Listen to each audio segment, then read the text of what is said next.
Welcome to the show. It is June.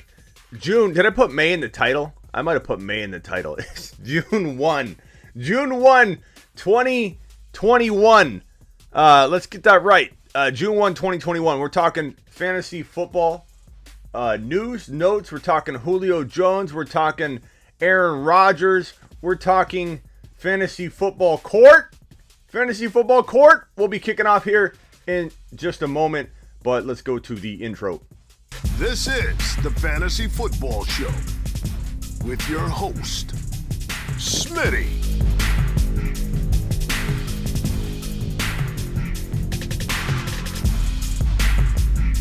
Top 5 running back. You're watching the Fantasy Football Show. Smitty. Take a lap. With the mistake typo. It's not May 1. It's June 1. Time's flying by. June 1. I can't believe we're already to June 1. Free agency. We're going to be talking about Julio. Cricket so far. We knew this could happen. Everybody talking about how Julio was going to get signed right away. 3 a.m. an announcement would be made. We don't know what's going on. We don't know if Julio is going to go anywhere.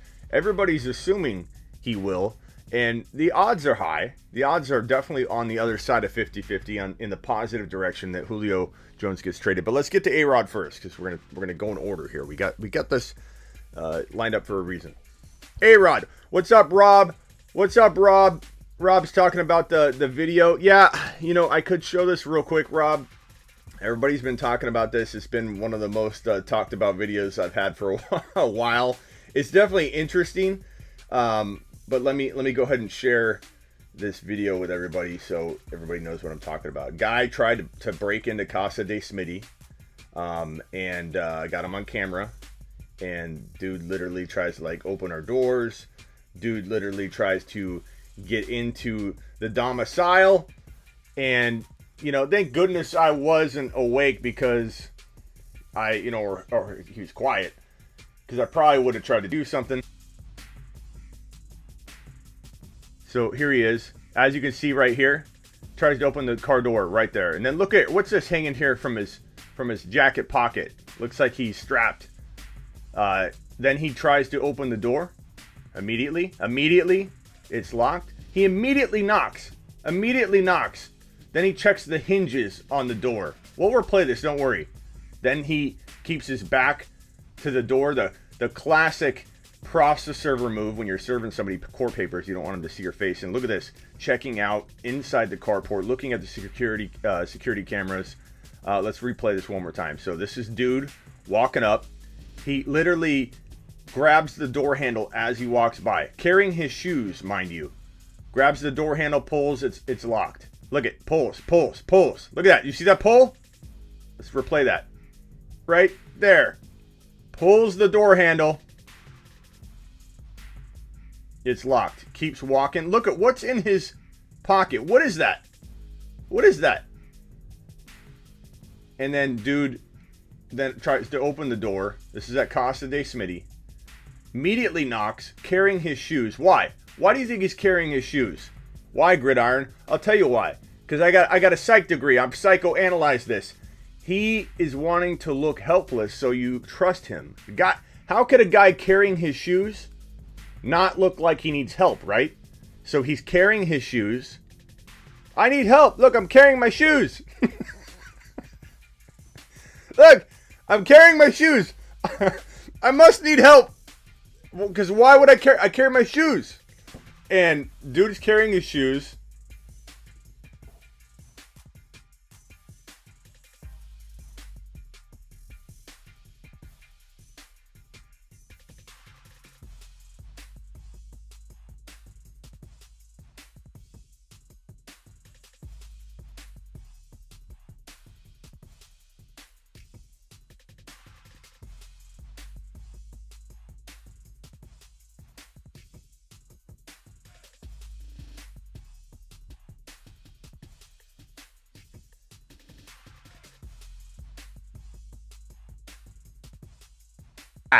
That was at Casa de Smitty.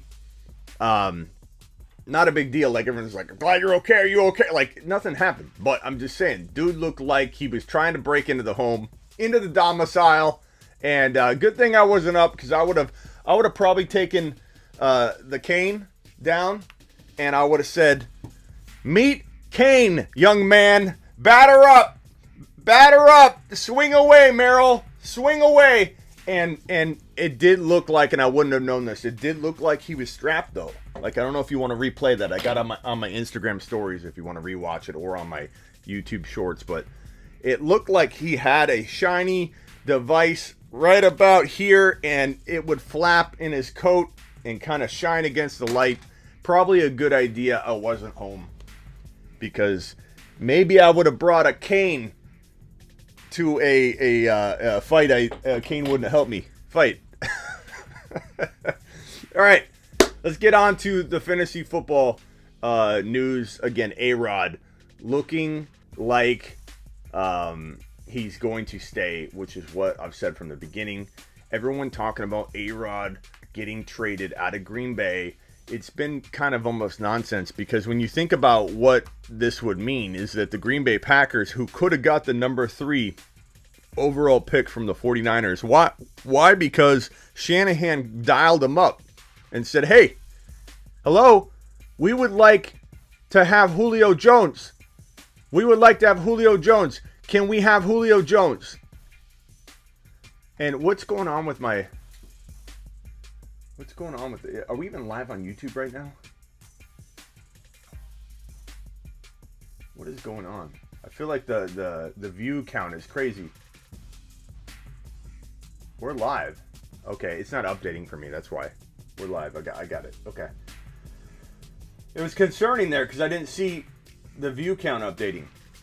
Where was I at? Oh, A-Rod. Packers get a call. Hey, this is Shanahan. Hey, we're interested in A-Rod. The Packers said, we're not trading him. We're not selling. Hung up the phone. Shanahan said it was literally that quick of a call. They're not interested. If they were going to trade A-Rod, they would have done it when the number 3 overall pick was usable to the Green Bay Packers to either replace A-Rod, get Kyle Pitts, get Jimmy G, and do some kind of crazy deal that would help them at least win now and build for the future to replace A-Rod. There's no way a team is going to turn that down and then go later, damn, we should have did that. A-Rod's not happy. We're going to go ahead and send him packing. That wasn't going to happen. Everyone knew that. Everyone should know that. I don't know why everyone keeps talking or has been talking about A-Rod getting traded. Okay? It's not going to happen. Could A-Rod hold out? He could. He could hold out. I wouldn't be shocked if A-Rod, had an instinct to potentially prove to management and the organization that things are more important than football to him. The way they run things, the right and wrong. He's talked all about it. I wouldn't be surprised if A-Rod tried to prove a point and maybe potentially hold out for a little while. Maybe, I don't think he will, but there's that option. But that's a very different conversation than will the Packers trade him. The Packers, I do not believe, will even consider trading him. So news broke yesterday that the Packers aren't likely to trade him. It's not news. We knew this. All right, where's the Julio news? Julio Jones, where is he going? A lot of people think that he could go to San Fran. I kind of agree. Some people think he could go to Seattle. Seattle and Kansas City have entered the chat kind of late, but they're options. Could Julio get traded to the Kansas City Chiefs? A lot of people say it can't happen. They can't afford it. Money can be moved around in 100 different ways. In fact, Veach, the GM, is already looking into it. There's reports that he's been looking into it. He probably has 10 men that get paid 6-figure salaries and are probably a combination of attorneys and accountants and forensic mathematicians looking at whether this can be done, how it can be done, the cost benefit of it being done, the risk versus reward, the consequences, as we talked about last night on the YouTube channel, on the live. Look, bottom line is if Kansas City wants to make it happen, they will move stuff around. The salary cap is a fictional thing in a sense. You can manipulate it. You can defer. You can reconstruct. You can ask Julio. If Julio wanted to go to KC really badly, and let's say there's 2 offers on the table that Atlanta likes, and they're like, hey, Julio, if you reconstruct, we can try and figure out how to get you onto the Kansas City roster, and we like that return best. Will you do that? Julio would probably do that. Like, there's so many, everybody talking so one-dimensional about this. Oh my God, it can't happen. They're over the cap. They're over the cap. Anybody that thinks they can't afford it, and I'm not saying you're wrong, I'm saying you don't know. I don't know. Anybody that thinks that Kansas City 100% cannot afford Julio Jones without, or if they move all kinds of things around, please tell me exactly what you know and describe it to us before you just say they can't afford it. Okay, because everybody keeps saying that. Kansas City can't afford it, won't happen. Explain it to me, because I don't think any of us know. So therefore we can't say it can't happen. Julio Jones could definitely end up in Kansas City. They'll move money around. They'll defer. It's a fake number. It can be manipulated, especially if you really want to spend money. You can do it. You can do it. Now, if I had to rank the Julio Jones landing spots in order of likelihood to happen, let's say, and then I can do one of preference. Likelihood of happening, I would say San Fran, number 1 on my list. Why? I'll tell you why. San Fran has the most to gain. Why? I'll tell you why. San Fran is the most likely to keep Julio Jones healthy. That's number 1. Why? Because they can spread the ball around like crazy. They can get Julio Jones in a position where he's taking care of his body the most. He's asked to do a lot, but also not asked to do too much. He's asked to help, to support the Niners offense, not carry it. Julio Jones can no longer carry an entire offense. That's why we're seeing the emergence of Ridley in Atlanta. That's why the baton is already, I hate to tell you, put your earmuffs on if you're a Julio Jones nostalgic truther that thinks he's still a top 5 fantasy wide receiver and you can't let it go. Put your earmuffs on for a minute, please. I'll put my hand up when you're ready to take them off. Julio Jones is taking a step off. It's going to happen. The baton's already been passed to Ridley. The torch, however you want to term it, it's been handed off. Ridley now owns it. Ridley is now potentially a top 1 to 5 wide receiver. Ridley already performed at a top 1 to 5 wide receiver value for a string of games in 2021 or 2020. We already know that Ridley could be a top 5 wide receiver. He's proven it. So Julio Jones going to San Fran is the best scenario for keeping Julio Jones healthy and performing at the highest level. What's the ultimate goal if you're trading for Julio Jones? To win a Super Bowl. That's it. That's it. If you trade for Julio Jones, whether you're delusional or not as an organization, your objective is not to win more games, improve your offense. It's to win a Super Bowl. Why? Julio Jones has maybe one, if he has it at all, this one elite year left. He might have another mediocre year or above mediocrity for one more year, maybe, if you're lucky. But you could only count on one more year of Julio Jones if you keep him healthy. So a team going after Julio has to 100% believe they can win a Super Bowl, or it's a complete waste to go get him. You're taking on a bunch of money. You're also giving up at least a second-round pick, probably a lot more given the competition there is right now. All the people with their hand raised in the Julio Jones sweepstakes is likely like buying one home with 10 buyers. You're going to drive the value up a little bit. There's no way it's just a second-rounder. I don't think. Unless the Falcons say this is going to be the highest second-rounder, we'll take it. that could be the case, but the odds are it's going to cost a second rounder and some. Maybe a player, maybe a second and a fourth, maybe a second and a conditional third, maybe a conditional second that turns into a first rounder. If Julio Jones plays every game and wins, and they win the Super Bowl, the team that acquires him, who the hell knows what kind of condition will be in this trade? It could be a conditional trade. Be aware. But my question again to you is, why would a team that didn't think they could win the Super Bowl in 2021 trade for him? The answer is they wouldn't. They'd have to really believe, like Tennessee really believes they can win the Super Bowl, and maybe they will if they get Julio Jones. The Indianapolis Colts could potentially, in their mind, win a Super Bowl with Julio. I don't think they would, but in their mind they would. They could. They should. But they won't. They might make a trade. The Seattle Seahawks, and I know I've got a lot of Niner people. You guys are my people. I love my Niner people. But they have this hatred for the Seahawks in their division. I get it.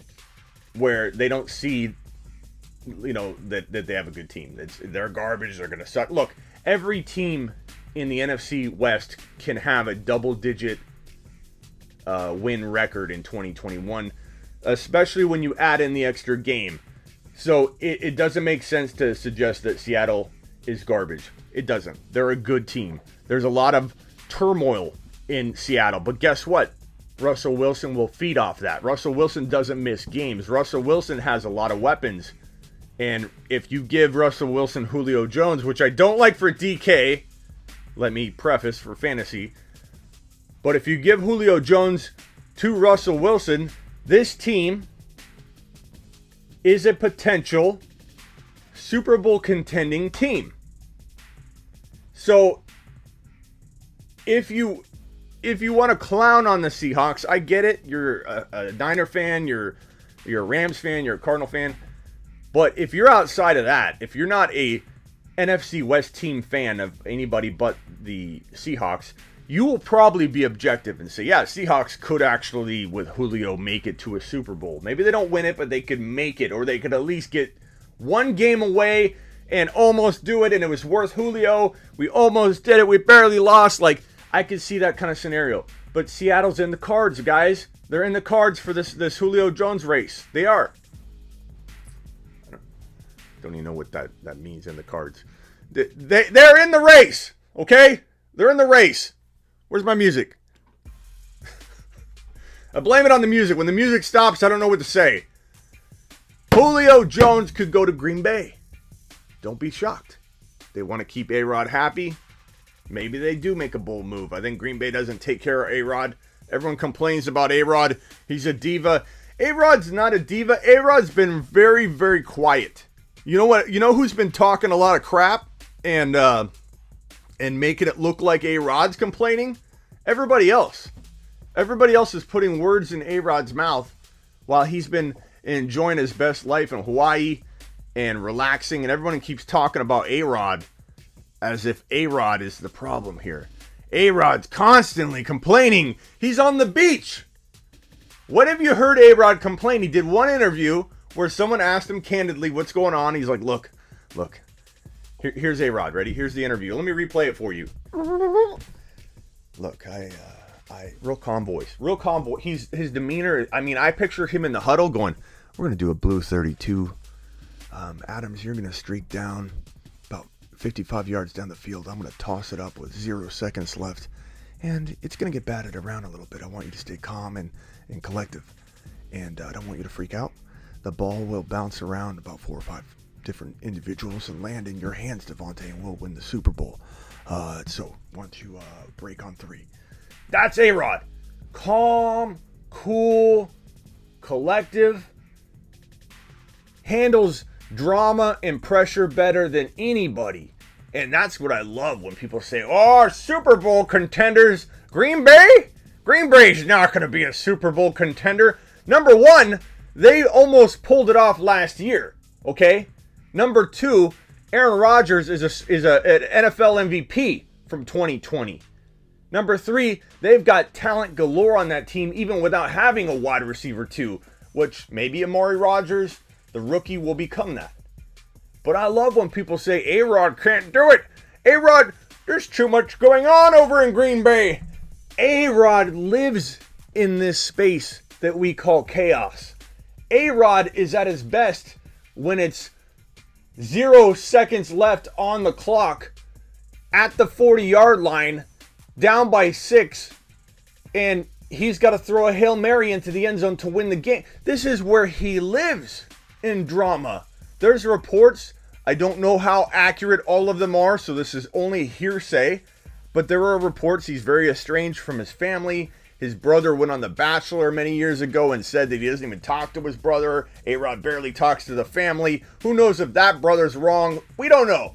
A lot of speculation. Again, A-Rod's not talking about it. You know what everyone else is doing? They're talking about it. Everybody else has something to say about A-Rod. He's a diva. He doesn't talk to his family. He's a horrible man.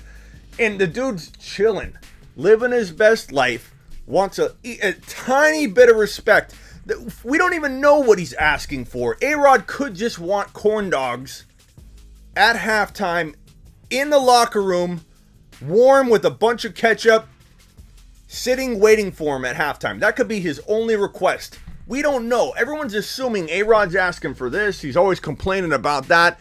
A-Rod's been a pretty good sport, if you ask me. The dude doesn't complain like everyone tries to say he does.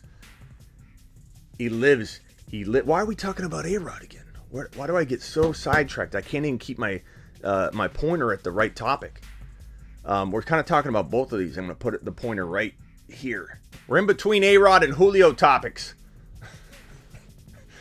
Look, people, hit the thumbs up on your way in the door, please. Help the channel out. And let's do this. We're going to do Fantasy Football Court in a minute. But I want to hear your thoughts about Julio. Will Julio sign with Seattle? Will Julio sign with Green Bay or get traded to Green Bay? Will he get traded to the Chargers? Will Julio Jones get traded to the Chargers? Can you imagine? Herbie, our boy Herb's throwing the football to Julio Jones. I know I said he's dropping off a little teeny bit, but you give Julio Jones a second wide receiver to our boy Justin Herbert, and you're talking about MVP candidate man Herbert taking this team probably a double playoff win road trip. You know what I'm saying? Julio to Detroit. No, Juan. Didn't you see the beginning of my show, Juan? No. Julio Jones to Detroit. Juan, this goes against everything I just said. If you trade, let me ask you a question, Juan. You are the GM, and I'm not going at you. I just want you to answer this question, okay? You're the GM of the Detroit Lions right now, okay? Congratulations, by the way. You botched the entire offseason, bro. The entire offseason. You won't get... Oh, he's joking. He's joking. Okay, if you weren't joking, I would have roasted you, bro. I would have told you to take a lap. Take a lap. Because you have to have a shot at winning for this to make sense, or you're giving away a second rounder for nothing. You're giving away everything for nothing, because what are you going to win? 4 games instead of 2, Joe? Or Juan? Whatever. Whatever your name is. What's up, Dried Ocean? I think you're speculated Julio going to Green Bay, and then that got hijacked by A-Rod. That's what I was doing. See, Nolan keeps me on track.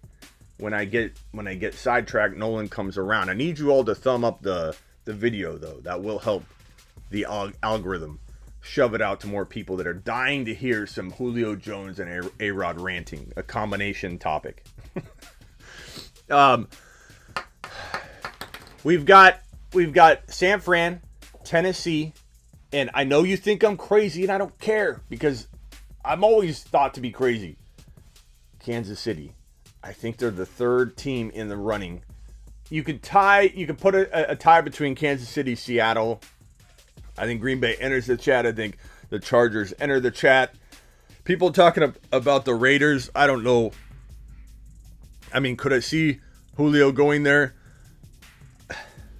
I can see the Raiders thinking that this is the right move. Okay, so that's why I'm hesitating. But this is the worst possible landing spot for Julio and for the Raiders, because the Raiders would absolutely waste whatever draft capital they spend on Julio and go nowhere. I apologize if you're a Raider fan, but you're going nowhere. I don't care who you add. You added Randy Moss in his prime. Randy Moss, we all thought Randy Moss was done because of what you did to him back then, Oakland Raiders. You completely ruined Randy Moss. Randy Moss took a year off in Oakland. And then once departing from the Raiders, and we all were so unsure what we're looking at with Randy Moss because of that debacle and pit stop into Oakland, where you ruin players constantly, Oakland. And then we're like, okay, I don't know if Randy Moss is going to be good anymore. And he becomes the best version of Randy Moss we've ever seen in New England. And what he dropped, 20, what was it, 27, 20, how many touchdowns did Randy Moss have that year? Somebody drop it in the chat. I don't want to pull it up. It was crazy. It was like 27 TDs or something. And people want Julio to go to the Raiders? You kidding me?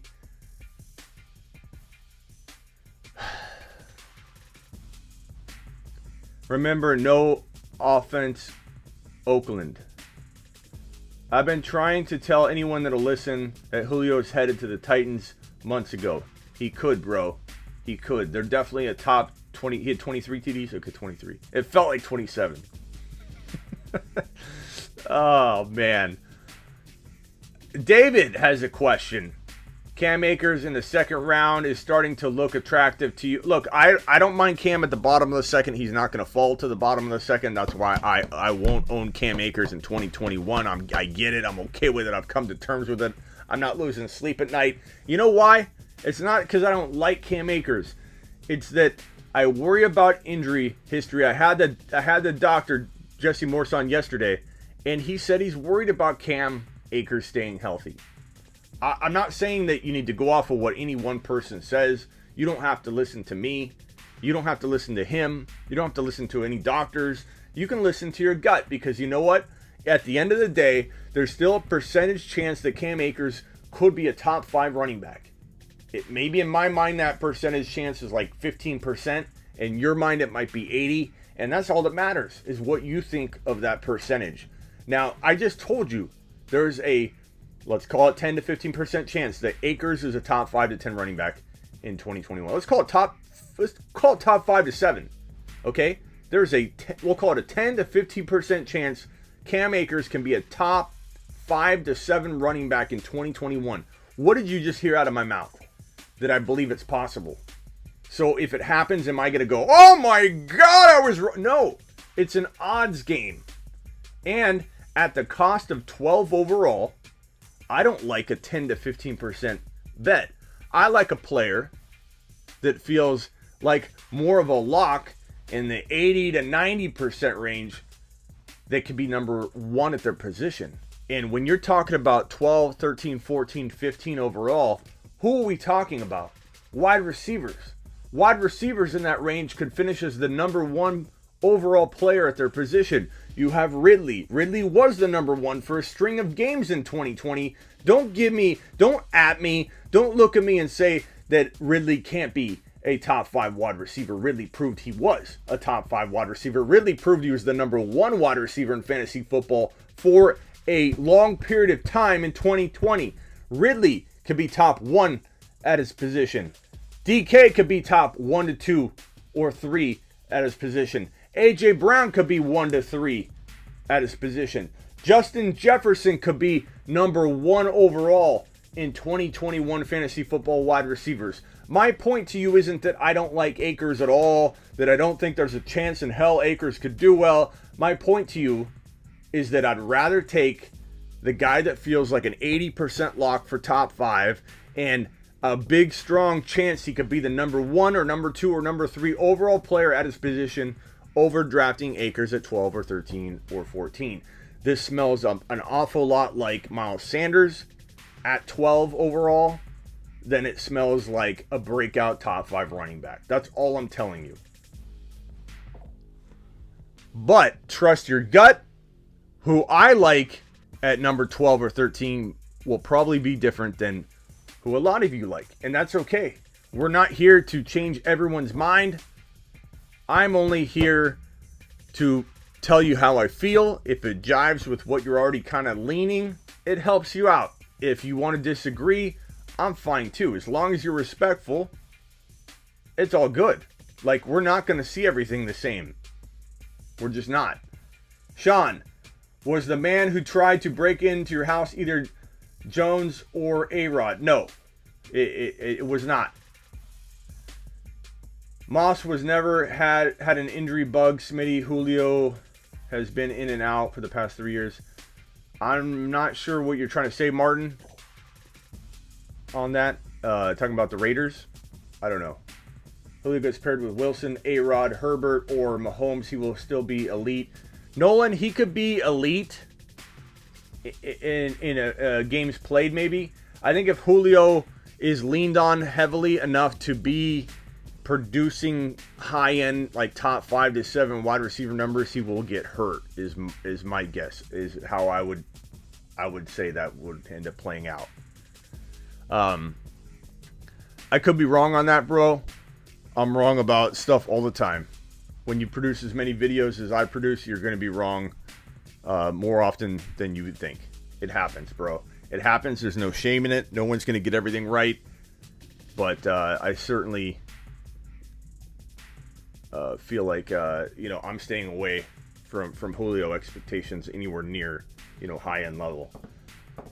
Sertan, Junior, Judy, and Von Miller for Kevin King. What are you talking about, Legion? I like Gibson, bro. Just less truth than Gibson. Who are you talking about? I like Gibson a lot. Okay, let's go to Fantasy Football Court. You know what time it is. You know what time it is.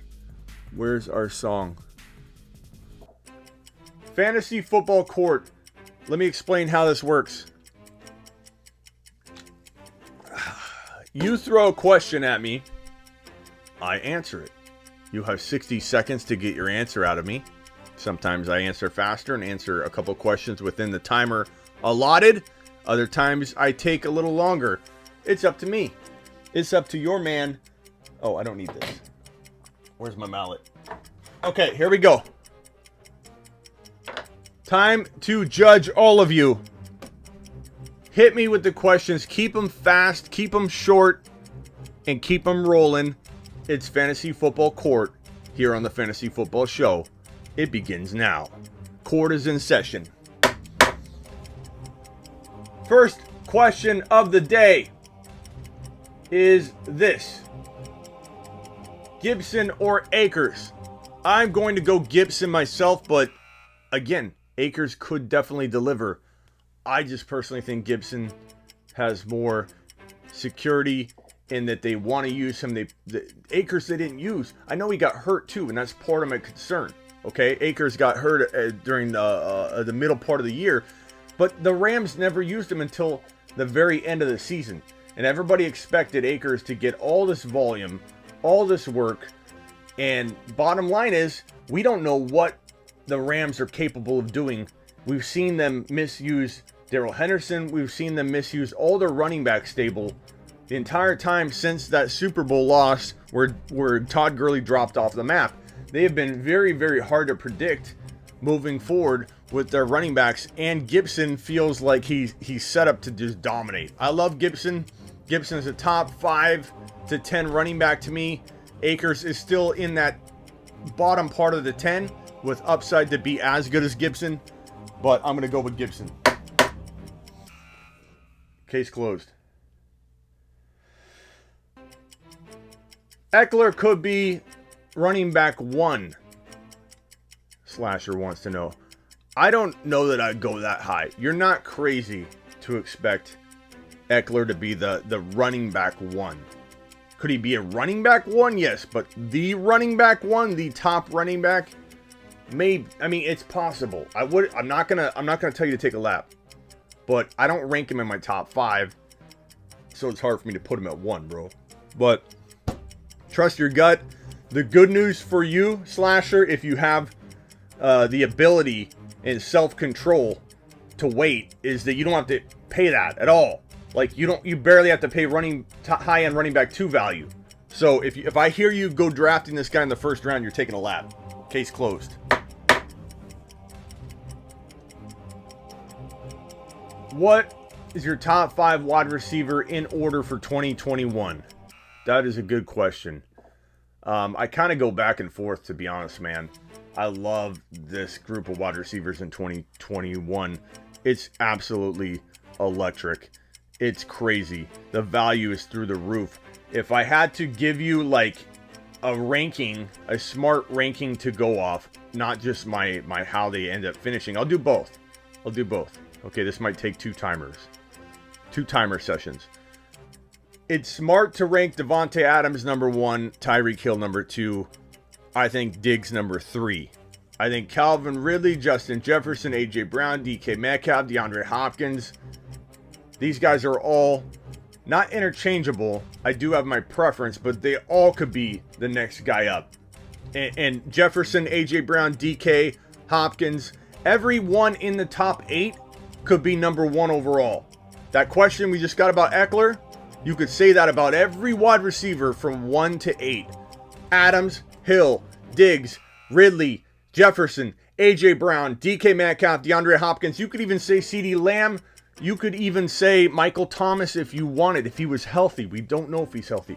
That is literally 10 wide receivers straight that all have capabilities to be the number 1 wide receiver in fantasy football.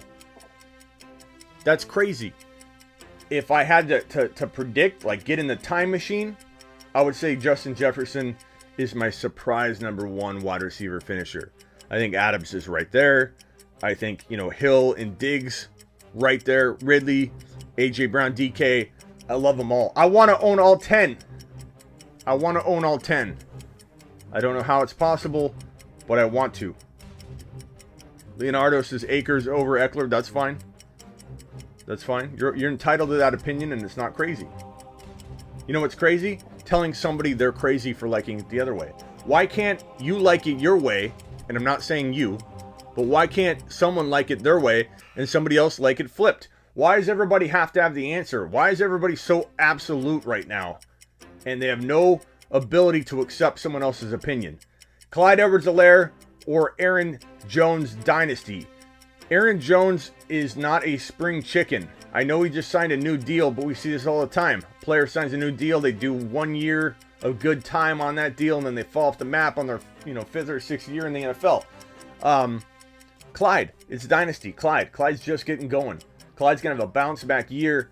If you're talking redraft, you probably go Aaron Jones, but I'm not in crafty fashion liking Clyde more. I am.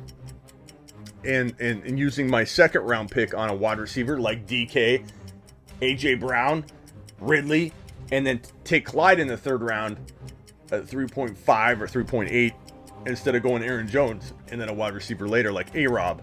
I'd rather have Clydey boy and AJ Brown than I'd rather have Aaron Jones and A-Rob. But that's me. You wouldn't be crazy to like it either way. Nick Chubb, top 10 pick.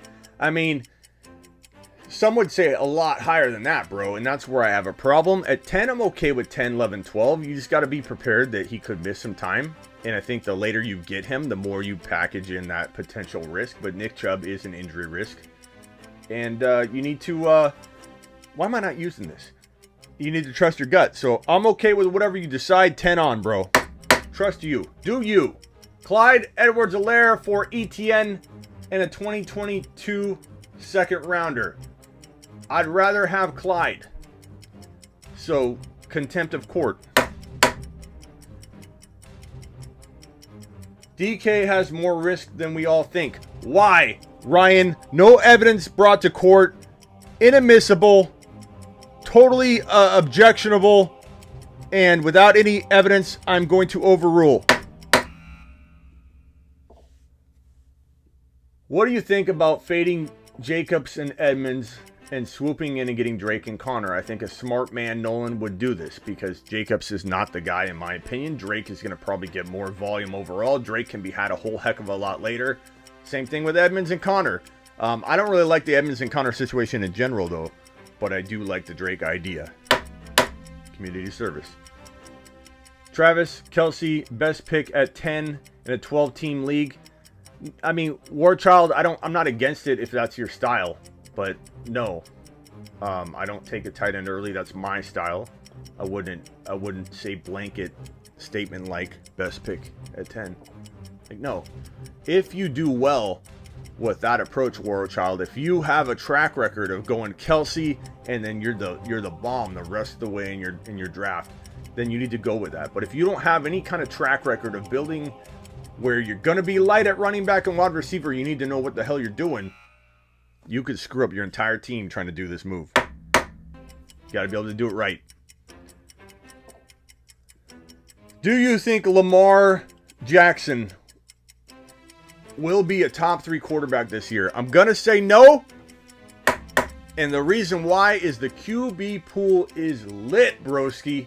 You've got my boy Mahomie. You've got my boy Josh Allen, who as a rookie I call a top 4 quarterback, mind you. You have my number 3 quarterback in 2021, which ruffles a lot of feathers right now. In fact, people tell me I'm wrong. They know I'm wrong. People come in and say, Smitty, you're wrong. Like they've been to 2022 to talk to Smitty 2022 and have a conversation with me. Like, Smitty, I know you're wrong. I've been to the future. You can't be right.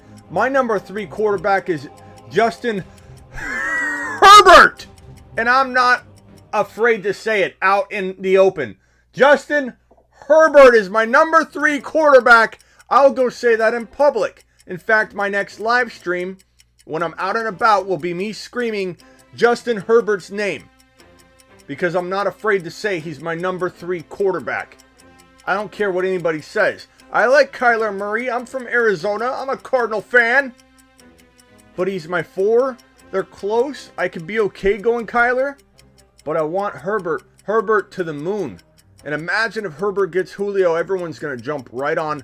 And already, it's actually not that full. The train's pretty lonely that I'm conducting here with Herbert at number 3. Not a lot of passengers on this train right now. But, you know, we will see it fill up really soon. People will be jumping on board the Herbert train number 3, headed for the promised land track. You guys are all going to jump on board really quickly. So Lamar, no. I don't even have Lamar number 4. I have Kyler 4. I might have A-Rod, potentially Russell Wilson, right where Lamar is, because I don't trust Lamar right now. Lamar and I are not like this right now. Lamar and I are a little bit far apart. He hurt my feelings last year, busting for an entire season. Our trust is not what it used to be. And while he's very, very talented, while I understand the appeal, I get that people want to buy into Lamar Jackson because if you own him in Dynasty, you're going to back your boy, right? He's going to have so many people that are like, Lamar's the best. He has to be. If not, I'm wrong because I own him. I understand people are going to be upset about that. But me putting Lamar at 5 or 6 is no disrespect. The guy proved for half a year that he can vanish. And I'm not trusting Lamar in my top 3. No siree, you are in contempt. Where am I ranking Burrow? That is a fantastic question. Honestly, he by default goes below those 5 or 6, below A-Rod, below maybe below Dak, and then right at like 10, 11. Like, it's a perfect place because even high on Burrow, I can't rank him high. There are too many quarterbacks, so Burrow's falling to fantastic value. No one has to overpay for Burrow. Everybody gets a second place trophy when you get Burrow as your QB2 or bottom of the top 12, top 10. Fantastic. Big trust all the way, but I ain't putting him number 3. Austin, you're smart. Why are you sleeping on Dak? Because he Where's my knee model? Where's my knee model? Here's my knee model. Okay. I mean my ankle model. Here's my ankle model. Here's Dak Prescott's ankle. I love Dak Prescott. I'm going to even put that on here, okay? Here's Dak Prescott's ankle. Here we go. And we're even going to put, I love Dak. Just so you know that I don't hate Dak at all. In fact, CeeDee Lamb season's about to happen. Here's Dak's ankle, okay? Dak's ankle went like this. Okay? They put Dak's ankle together. They put some hardware on one side. Here's hardware. I believe there's a screw or two on the other side. Okay. Dak is out there. He looks good. I mean, he looks pretty good. He can do one of these. Okay? But one wrong move, one bad tackle, and that ankle is not going to be able to hold up. It's a little bit more tender than you really believe, Noah. And for that reason, I'm not out. But for that reason, I can't rank him above guys like Kyler, above guys like Herbert. I realize Dak Prescott has the potential. You're looking at the biggest CeeDee Lamb fan that you could find. Okay, so CeeDee Lamb to the moon. CeeDee Lamb's going to be a top 1 to 5 wide receiver in 2021. I love Dak Prescott, but you have to be smart about ranking him too high. You can't put Dak at 3, or you're running a real high risk of not only missing other guys that have just as good upside without the injury risk, but Dak could go down faster than you think because his ankle will not be 100% walking into 2021.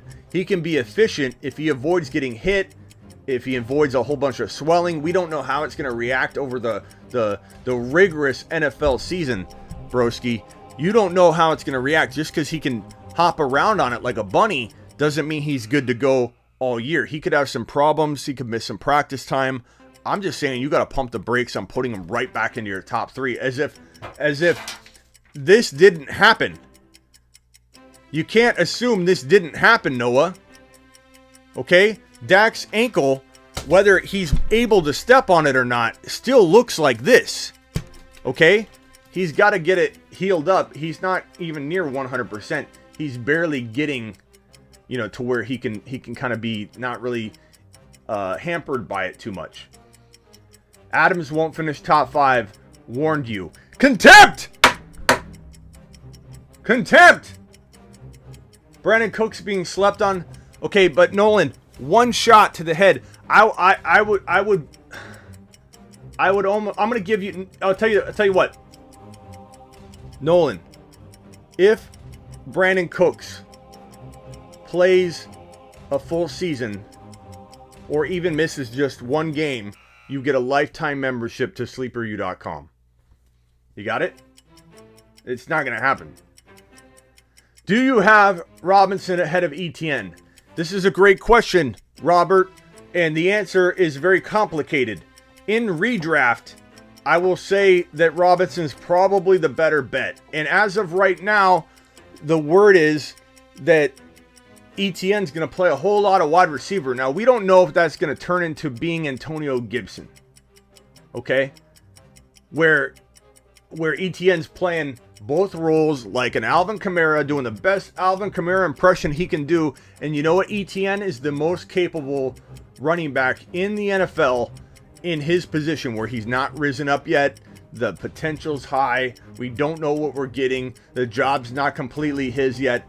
Number 1 running back in the NFL, position to become the next Alvin Kamara or Antonio Gibson, or maybe somewhere in between.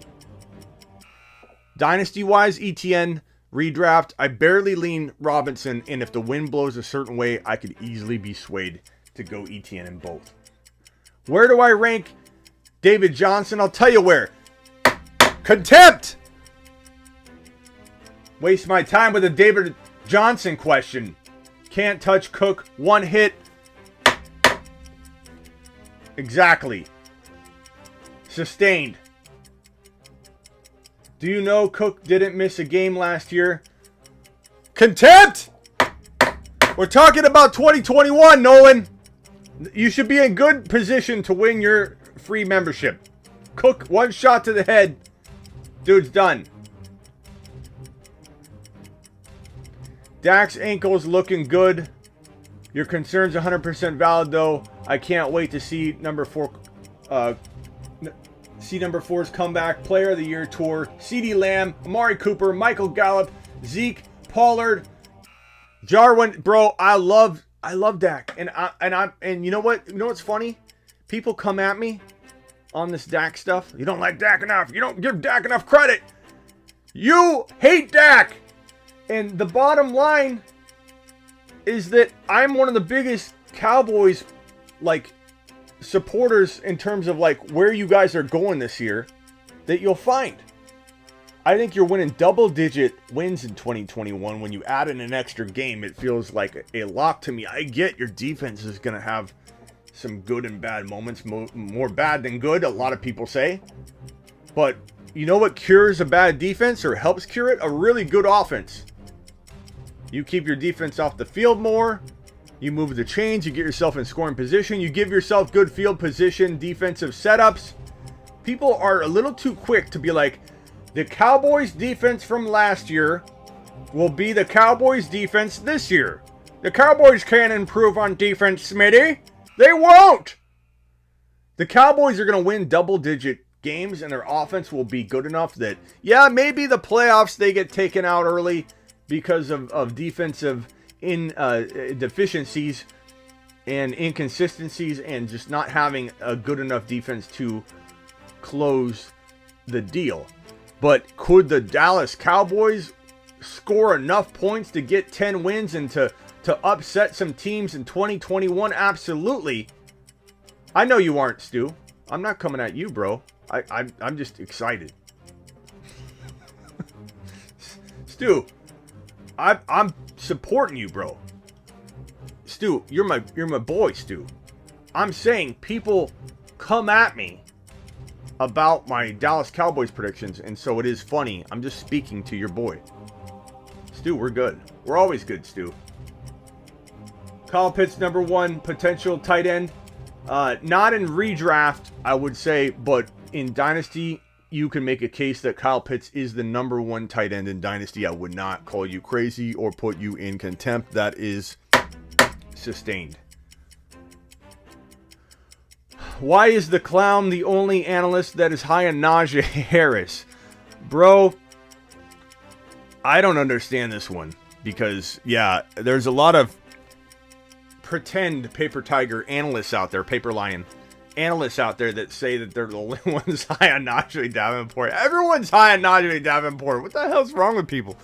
Ryan, that's sustained.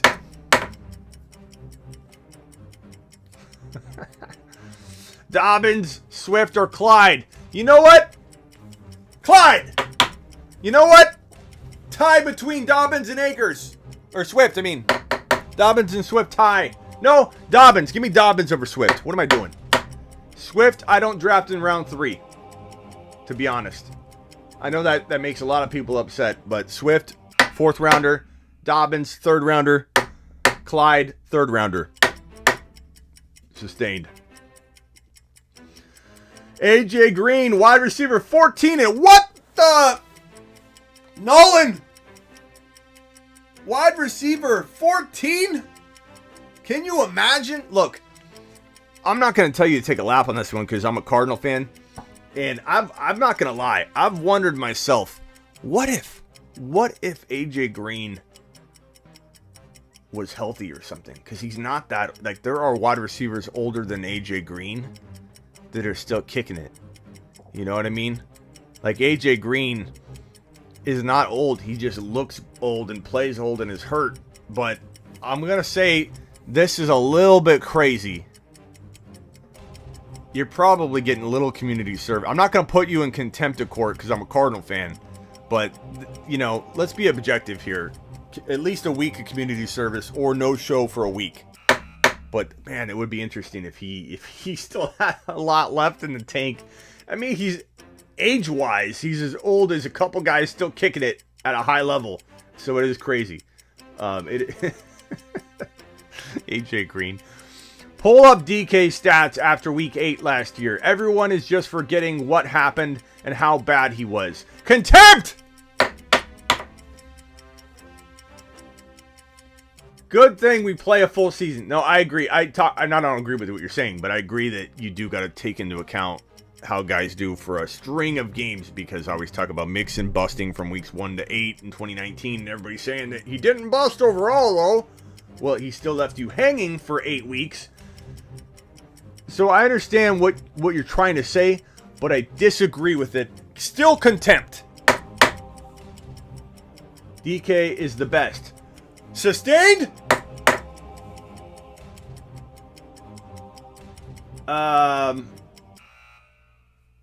Where are the questions? I got some up here. I gotta go look. Deontay or Juju? Look, I'm a big Deontay cautiously optimistic analyst, promoting caution with Deontay, but I still like him over Juju. Believe it or not, Juju probably outscored all Claypool and Deontay last year. Believe it or not. But I'll take Deontay this year, but I take Claypool over Deontay. Chew on that. And that's going to make some people upset. Some people will get angry. Got outperformed by Boyd and Higgins. Who are you talking about? Oh, AJ Green. Deontay 2023 first or age and 2023 first or AJ Brown. AJ Brown by a long, I mean, unless it's the 1.1 and you know that, which you couldn't possibly know because this is 2 years out. AJ Brown by a mile, Ryan. By a mile. I thought you were in contempt. How are you in here? Is Zeke worth a first round pick this year in fantasy? Yeah, I mean, 1 or 2 leagues, Zeke at 9, 8, 12, 10, I'm fine with it. Make sure you cuff Pollard or you will be in contempt. Rob, aloha from the Moke Islands. Carter wins leagues this year from the draft position. I like it. I love Carter. Carter is a good running back in a great situation. I think he takes control of the backfield. I think he becomes a PPR guy. I think Michael Carter develops rapport with his upcoming quarterback. Zach Wilson will be an up-and-coming, I think, top 5 to 7 quarterback in the NFL and in fantasy. And when you get to develop alongside of a guy like that, when you guys are both there to build rapport and mature together and carry each other along, it's a special bond. And I love Michael Carter 2021 and beyond. Get on your horse. Chubb, Taylor, and Zeke worry me in the first. I'm not worried so much about Taylor. I can understand why. Chubb does worry me in the first. Henry worries me in the first. And Zeke worries me if you don't have Pollard. If you have Pollard, you will be okay, but don't do it in every league. Dismissed. Mike Davis will outscore a lot of people's running back 1, in my opinion, this season. Thoughts? I don't hate the take. I actually think that it could be potentially, a very, very good take. I wouldn't bank on it. You're going to draft him very late. If you start, the problem you're going to have, Rob, is if you start thinking this way and then you start drafting that way. You have to think this way, let him fall or let someone else take him. The problem with these kind of stances, bro, is that you end up wiggling your way toward drafting him really, really high because you want to be right about it. You want to continue to support him. Make sure you let him go if he's going too high. Swoop in, grab him in a couple leagues so you can prove yourself right. I don't see it with Wilson. Took Najee over him in Superflex. I mean, bro, I don't blame you. I would take Najee Harris in a Superflex too. I'm the kind of guy that likes to get my quarterback room handled and ready to roll before. Let me see if Grant's coming in here. Man, Grant has been missing. We're either gonna have to start paying Grant, or we'll have to let him go. I'll send him a link. I don't know if he's coming in, but we may have to do a letting go show today. and just let Grant go. I don't know. Or we'll give him a raise. Not sure. What was the question here? Najee. Oh, Dublin. I like getting my quarterback room handled walking into my drafts. I like making sure that my quarterback room is so good that I get to take full advantage of everyone else who's going quarterback because they've got to in a Superflex rookie draft. When I've got Herbert and I've got, at worst, I've got Herbert and Burrow, or A-Rod and Herbert, or A-Rod and Josh Allen, you know, or maybe Brady and Mahomes. And I'm fine at quarterback 1 and 2. Guess what I'm not doing? I'm not taking a quarterback any higher than I've got to just because it's a Superflex. The way you dominate a Superflex league is having your QB room in order before you walk into the rookie draft. Then you trade for the number 4, number 3, number 5 draft picks in your rookie draft. You take Chase, you take Najee Harris, and you don't even take them higher than pick 3. You clean up, and guess what happens? The 3, 4, and 5 picks are a lot cheaper than they should be when those guys are falling to them. People still treat them and trade for them like they're not the number 1 overall pick, when technically you're getting a guy capable of being the number 1. It's the best secret, the best way to dominate your Superflex league that there is. Great topic. Smitty's channel is among the top 3 go-to fantasy football. Anyone agree? You know, I appreciate that. I'm going to give you a sustain, but I'm a little disappointed that I'm in your top 3 and not number 1. Rob, tell me what I need to do to get to your number 1 spot. I don't like finishing 3rd, bro. I like drafting 1.1, baby. So you need to let me know what I need to do. What do I need to do for you? Najee is a late 2nd, early 3rd round pick. Definitely take him over Zach Wilson for me in a startup 3rd. I would say ball is life. I would say you're not going to sniff Najee Harris in the 2nd and the late 2nd round, let alone the 3rd. In a startup league, Najee Harris will go in the top 8 to 12, 8 to 13 overall. By August and September, if anybody's still drafting in Dynasty startups, he will be a top 14 overall pick. The hype will grow. The dude is going to... We always see rookie running backs go really high. For him to be the number 1 rookie running back, by far, going in the late 2nd, it's just not going to happen. But I agree and I like him, bro. Pick 2, Kareem Hunt. Sorry. Kareem Hunt, Travis Etienne, Monty. I'm going to say in redraft, Monty, Hunt, Etienne. In Dynasty, Etienne, Monty, Hunt. Najee is so old though for a rookie. Doesn't matter, Ian. Let me tell you why. And you make a good point. He's old for a rookie to newer standards. Guys coming out earlier. He's not old in older standards. The bottom line, Ian, is you get 4 to 5 years max of a shelf life if you're getting volume that makes you a top 5 running back in fantasy football. If you're getting top 5 running back numbers in fantasy, you're getting top 5 volume type numbers in the league. It burns you out. You have a 4 to 5 year shelf life. Doesn't matter if he's older. In 4 years, 4.5 years, he'll be on the verge of drop off anyway. So this whole, like, you know, running backs used to drop off at 30, that doesn't even matter. It matters now. You have a 4 to 5 year shelf life at the volumes you get at the NFL, the hits you take in the NFL, the abuse you take at the NFL. Now we have an 18, or we have a 17 game season for these players, and they're potentially going to move to an 18 game season is the word.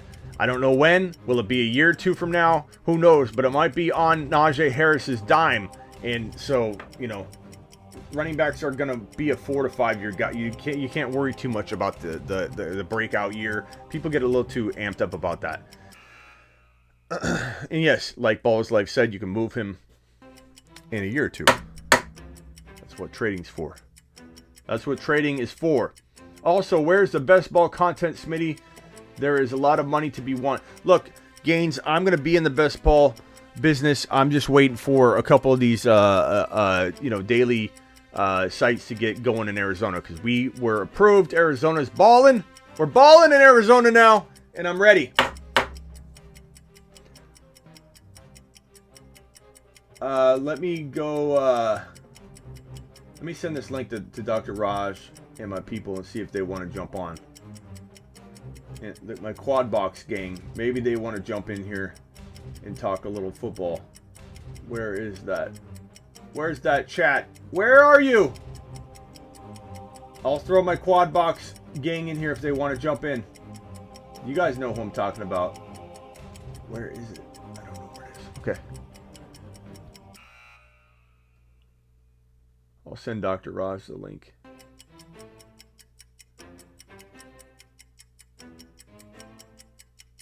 Okay. Snotty, my boy. Contempt for calling me Snotty. Snotty, my boy. CMC, Barkley, or Najee. If you're talking redraft, it's CMC, it's Barkley, it's Najee. If you're talking dynasty, it's CMC, it's Barkley, it's Najee. The answer is the same, but you could argue Najee over Barkley if you wanted. I wouldn't be opposed to that, but I think it's probably the same in both formats. You just want to get crafty and draft Najee later, right? Because Barkley in a dynasty is going number 3, number 4, number 2. And Harris is going borderline round 1, probably top of round 2 right now. So be smart, be crafty, don't overpay.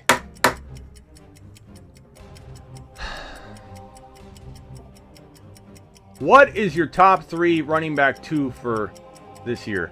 Martin, I don't know how to answer that question, bro. We're on a timer here. My top 3 running back 2s, in redraft, Najee, Eckler's probably going to be a running back 1. Clyde. You could get a bunch of rookies and pair them together, bro. Like Carter and Javonte Williams and ETN. Those would be some moves to make. But Clydey Boy's probably my favorite. It's already contempt, bro. Contempt. Dynasty Superflex, McCaffrey or Herbert and Golladay.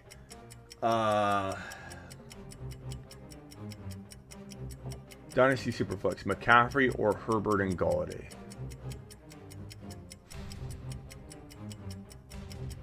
If you can win now, I keep McCaffrey if your quarterbacks are solid. If they're not, and you can't win now, it's smart to go get Herbert and Golladay in a Superflex. It's a very different thing. If you're watching and you don't do Superflex, it's very, very different. Quarterbacks go in the first round.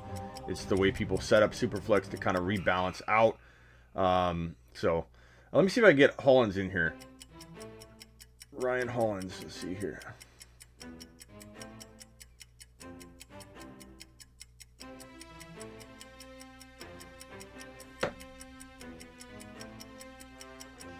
Are you drafting Cook or Kamara before Taylor in Dynasty?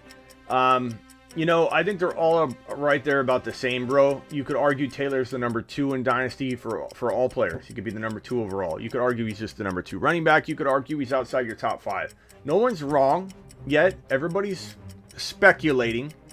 We don't know what is what right now. And I think people make a lot of assumptions. And people make a lot of blanket statements and speaking a lot of absolutes about all these guys.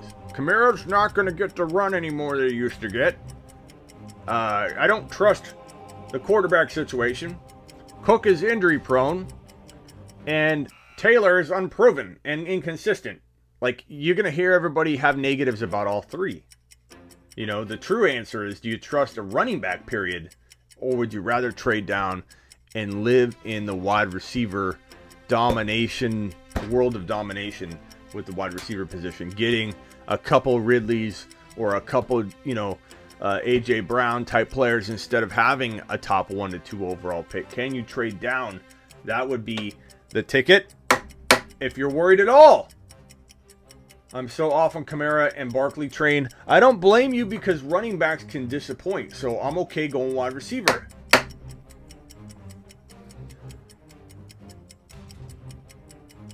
You don't keep any players on your team for more than 2 to 3 years unless you're petrified of trading, says Ball is Life. Might be accurate.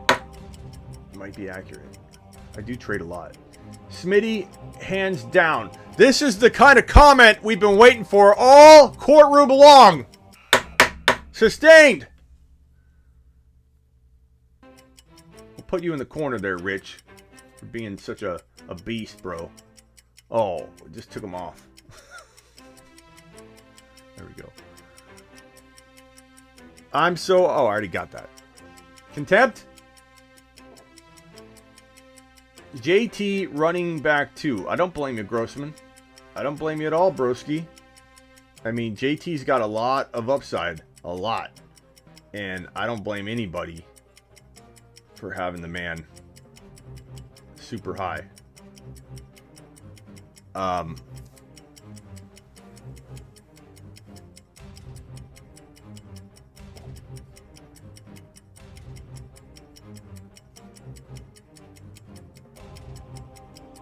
How many more years does Aaron Rodgers have at an elite production? We got to take A-Rod 1 year at a time, broski. 1 year at a time. So for right now, the answer is 1, probably 2, but 1. We don't know if he's going to retire, you know what I mean? He's capable of that kind of thing. He's saying running back 2 or 3 running back 2. I don't understand, bro. You'll have to explain that one to me. Restate the question entirely. Where is the doctor? I need a doctor. Raj, get in here, says Cook. Is anyone listens concert? Then sorry, we can't be friends. Okay.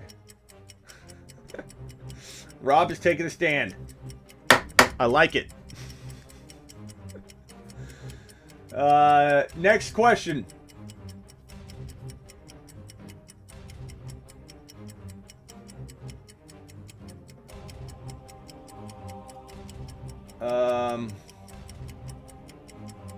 Watson and 2 firsts. This is from Bruce earlier. Watson and 2 firsts for Justin Jefferson and Cam Akers. I have Burrow as my other QB. Bro, if you didn't take that already, take a lap. Take a lap, Bruce. That was insane. You take Jefferson and Cam over 2 firsts and Watson, in my opinion. Because Watson, we don't know what the hell we're dealing with. I like it, bro. I mean, unless those picks are number 1 overall, which you couldn't possibly know, right? Where's Antonio Brown for 2021? Bro, I'd probably say a late wide receiver 3, maybe wide receiver 4. Smitty, are you ready to smash redraft leagues this year? We are, Anthony. It's June 1. We're going to do a lot of redraft content with Dynasty. I'm not going to dial back Dynasty. I'm just going to do an equal amount of both or completely hit both topics on everything that I do. So you get a redraft and a Dynasty perspective. Don't worry, my redraft people will get taken care of. I had a lot of people in the comments earlier saying, why don't we have redraft, mock draft content, Smitty? Don't worry. Redraft mocks have not been very good in terms of ADP and pre-rank lists either. So mock draft content hasn't been very useful because I'm going to land teams I shouldn't land when I'm mock drafting, you know what I mean? So I dialed it back a little bit, did some Dynasty, and now it's June 1. And now it's ready. We're ready to rumble. Now it's the time to shine. Hit the thumbs up on your way in. We've got a good 50 to 100 people popping in and out, and we need more thumbs up, broskies. So please punch it. Please punch a thumbs up for me. Where are we at? Where are we at? Does Phoenix beat the Lakers tonight? I'm hopeful that the Phoenix Suns win. I'm in Phoenix. But I think they could win tonight. But I think the Lakers end up winning it all. I think LeBron is it's going to be one of those stories. LeBron comes back and people think he's out here. He's out there. He's LeBron, bro. I can be pretty unbiased and I'm going to root for the Suns, but it's a very, very tall order.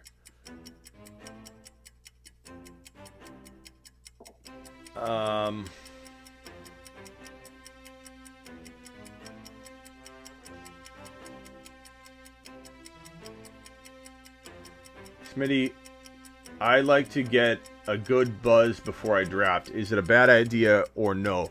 Actually, I have a psych degree, Rob, so I can break this down. Good question. When you study for an exam, let's say, how you prepare and consume the content in the state you're in is the same state you should be in when you take the exam or test. So if you're studying and absorbing fantasy football content in a buzz capacity, when you draft, technically speaking, you would be more on point and on jiving with your own state of mind when you're intaking the information if you were to draft in similar fashion. Now, if you don't consume your content buzzed and then you draft buzzed, you're probably not lining up everything properly with your mind and your memory and the connections you have with all the information you stored in your body. So get in the state that you're in when you prepare, and you should be pulling and getting the most out of your precious mind, Rob. You're joking, but it's a serious psychological, topic, bro. Buy Smitty stuff. I won 3,500 pounds last year for about $30. Let's do our pound conversion right now. 3,500 pounds. 3,500 pounds. $2. 49.52. Good Lord, the dollar sucks. Broski won $4,900. We did this last time. I'm still shocked. Sean Connors says, buy Smitty stuff. He won 3,500 pounds, which is $4,900 last year off of my content. Buying my fantasy football package. Sean, do you have my text advice? HeySmitty.com. Text me whenever, bro. Text me whenever, bro. And I have to check my text now because Jay sent me a message. Jay, I'm sorry I didn't see this till now. Hope you had a nice Memorial Day. This is on my text Smitty. I'm not going to divulge his... Yes, sir.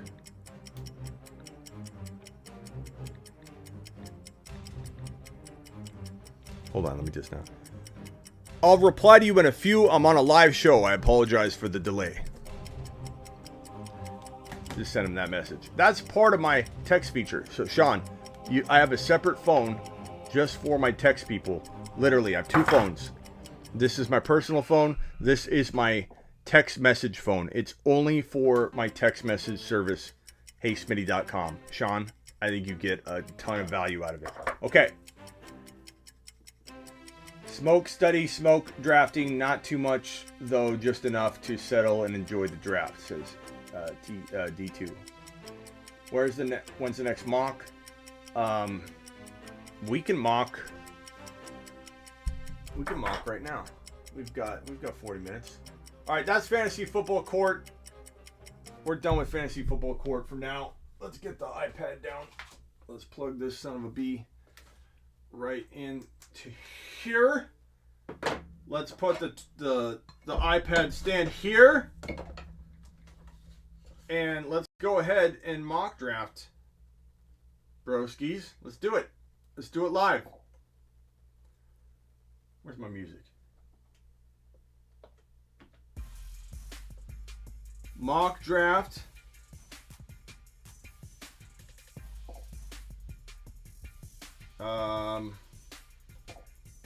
I'll go from the 6th spot. Copy draft link. I'm going to paste it in the chat here. I'm going to have to type it in. Okay, here's the mock link. Ready? Where's my YouTube app?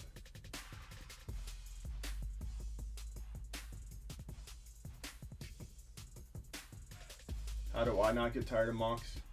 You guys are the ones that like to mock so much. I don't mind it, but I do like taking breaks here and there. Okay, here we go. Mock draft link.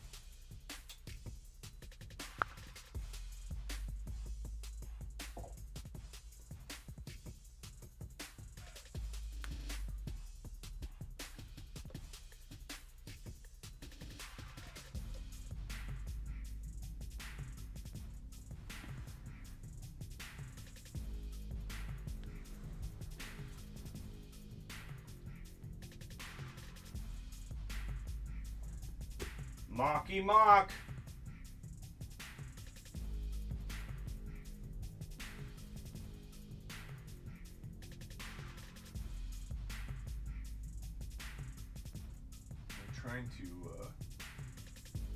there we go.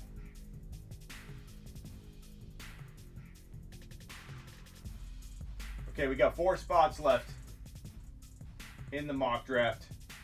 3 spots left. Here is the link if you want to join. It's in the chat though, to click on it. 2 spots left.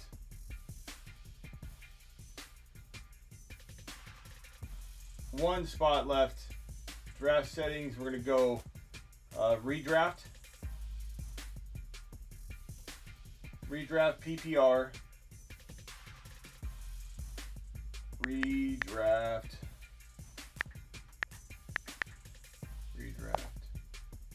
I spelled right correctly. Redraft PPR. And we're going to go 30-second timer.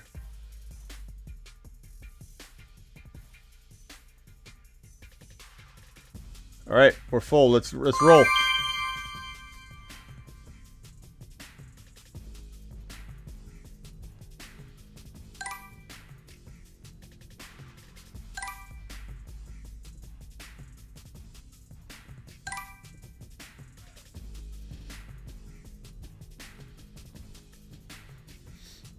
Christian McCaffrey 1.1, Dalvin Cook 1.2. This is a mock draft. I'm currently on the clock at 1.6. 1.3 was Barkley, 1.4 was Jonathan Taylor, 1.5 was Alvin Kamara. That leaves me with Henry, Adams, Chubb, Hill, Elliott, Kelsey, Hopkins, Diggs. This is a tough spot to be in.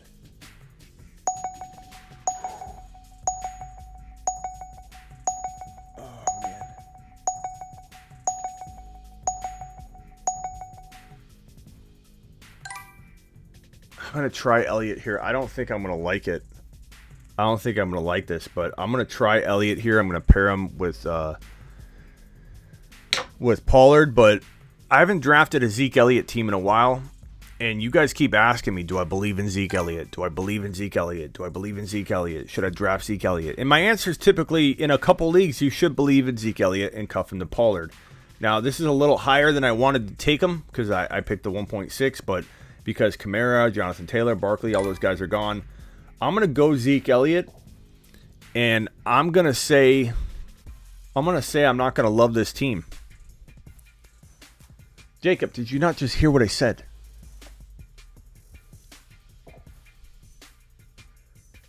Sorry, Grid. Jacob wasn't listening. Jacob,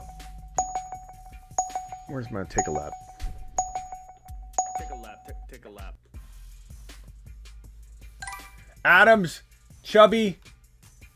Okay, so let me repeat this. We're doing a 2021 redraft mock draft, and I'm going to force a Zeke Elliott drafted team and see if I like it. Let's put the Zeke Elliott advice to the test, because I go back and forth on how much I like him and how much I worry about him.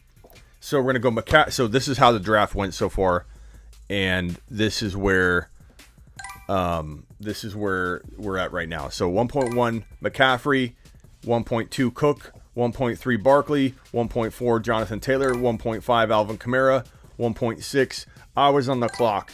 And by design, I am going Elliott to see if I can build a team that I feel can win. So by design, I'm forcing Elliott into this spot. That's the whole point of half of these mock drafts, is for me to try and show you different strategies.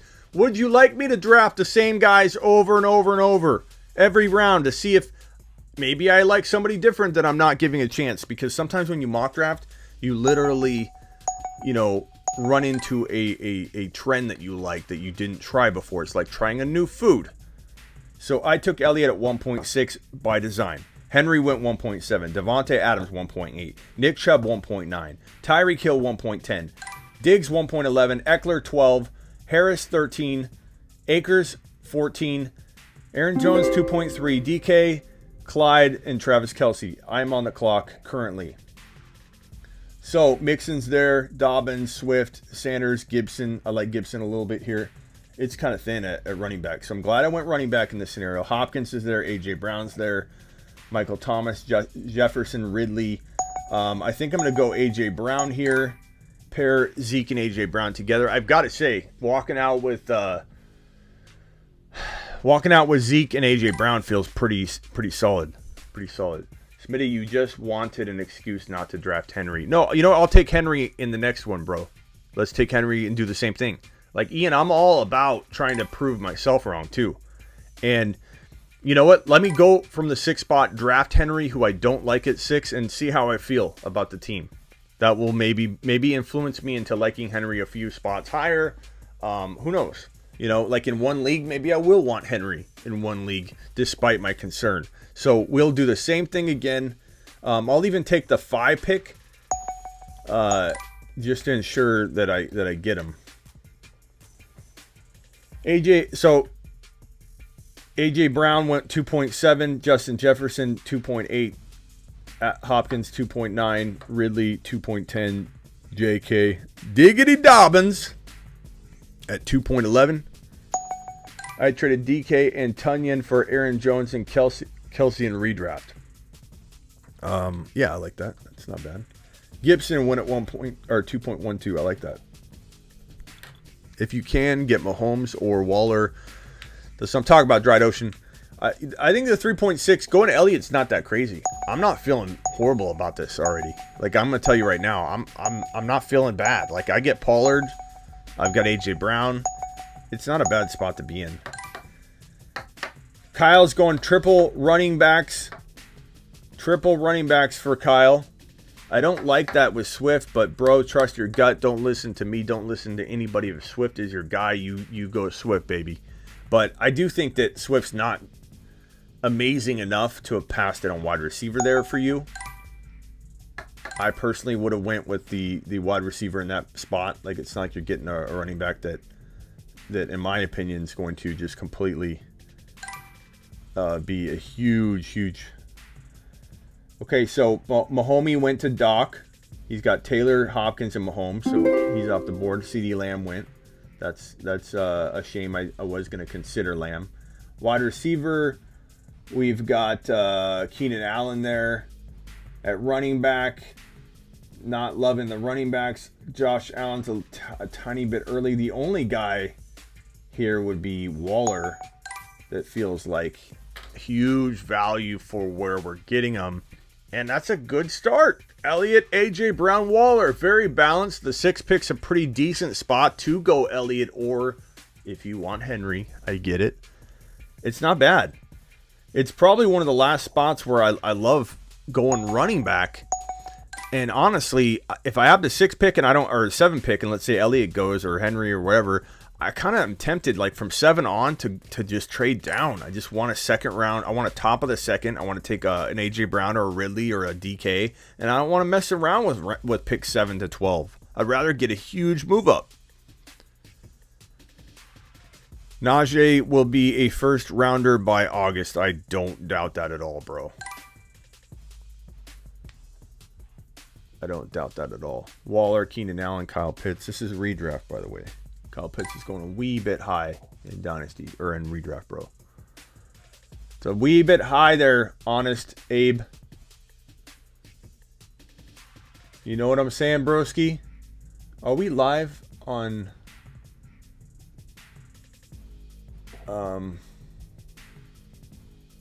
LinkedIn? We should be live on LinkedIn. We are. We're live on LinkedIn, baby. I love it. What's up, LinkedIn? LinkedIn. We should be live on LinkedIn. We are.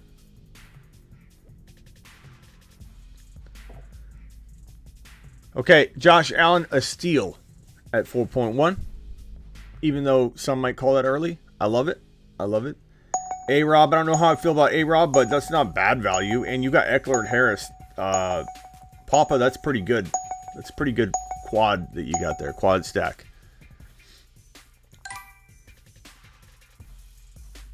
Look at me on LinkedIn.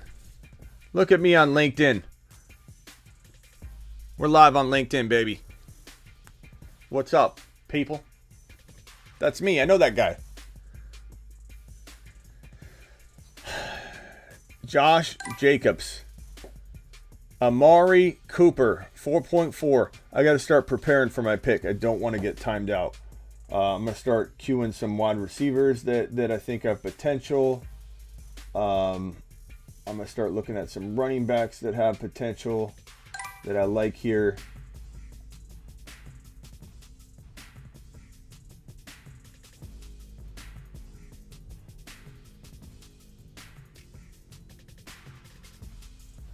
Chris Carson just went. Kareem Hunt just went. Derrick Henry, Travis Kelce, Keenan Allen. Who does D. Perry take? Who does D. Perry take? I know who I'm going to take if available. And it's only going to further make this team. I'd love to hear someone say they don't like my team once I'm done with this draft, because it's a very balanced team. And the pick I'm about to make is going to make it even more balanced. D. Perry times out with Julio Jones. No, bro. This is the move to make in this scenario. It just is. This team is very well rounded. I'd walk out very, very happy with this squad right here. I like Herbert a lot, Dried Ocean. I'm going to mix it up because you always know I go Herbert. Herbert's my number 3 quarterback, but I don't necessarily always take him because I don't want to put all my eggs in one basket. Kyler and Herbert are very close to me. And for this particular build, I feel like I would lead Kyler over Herbert because I would want to get a certain, you know what I mean? Like the build feels it's calling for Kyler. It's very, very set up, I think, to be more attractive in this build. Like Herbert in other situations, I love him and I like to get him a tad bit later. But I love this squad. Elliott, AJ Brown, Darren Waller, Kyler. It's impressive. I'm okay with the 6 spot going Elliott. It feels okay. I don't think I scared myself out of Elliott in 6 to 7, 8 overall. I'm pretty much liking the safety play of Elliott.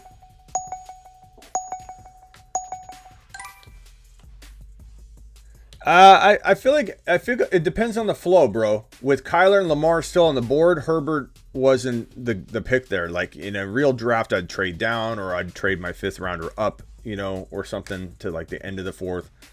It wasn't needed, like when you got these other guys there. And if they went, then Kyler would be a good pick. Lamar is still a decent pick there in the 5th round. But I like to mix my things up. I don't like to just draft the same thing over and over. And Kyler and Herbert are close enough. I didn't want to reach for Herbert there. I wanted to take Kyler. I feel good about it. I feel like it's the best move. 1.2 has Cook, Dobbins, MT, Mike Evans, and Herbert. It's a solid team, bro. Herbert's a fantastic pick there. I like Herbert at 4.7. I would have gone 4.7 Herbert. It's not like I wouldn't. I just wanted to try something different, and I like it. I like Kyler there. Kyler feels great there. Kyler feels really good with that particular team. Gaskin at 5.4 seems like good value. ETN, Gaskin, Taylor are your running backs, Doc, with your quarterback being Mahomes and your number 1 wide receiver and only wide receiver being Hopkins. I like it. Jamar Chase going 3 wide receivers. I'm on the clock again. We don't need a quarterback, so let me get off of that. We've got, oh God. I'm pretty sure I know who I got to go here. It's not even close.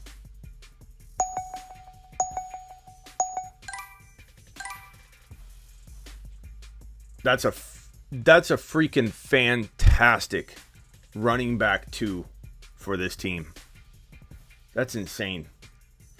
2 have passed on running back 3 straight rounds from 2, 3, and 4, and to still land David Montgomery, the number 4 running back in fantasy football last year, who I agree, I'm not expecting number 4 finish, but like this team, this is one of the better teams I've mock drafted and redraft from the middle of the 1st round so far in 2021. And what have I been doing every single pick? What I teach you. Best player available. You don't mess around with, I want a running back. I want to go running back. I have to do it. No offense, Kyle. But some people set their mind on it. I'm going to go running back, running back, running back. They're drafting off of a tier. They're not even considering who the best player available is at every pick. When you go best player available, you end up with that kind of squad, which is just, it's beast-like. It's phenomenal. It's well-rounded. It's fantastic.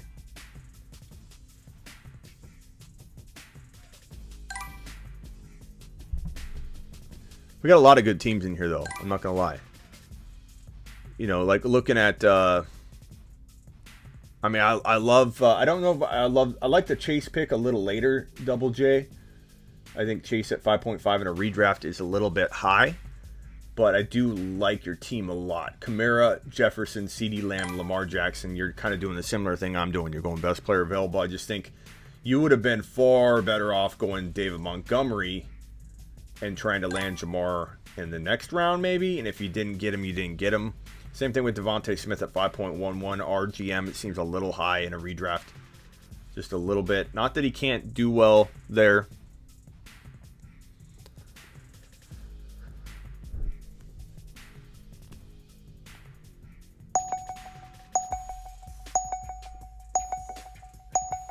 D2W talking about Kyler. Oh, I'm on the clock.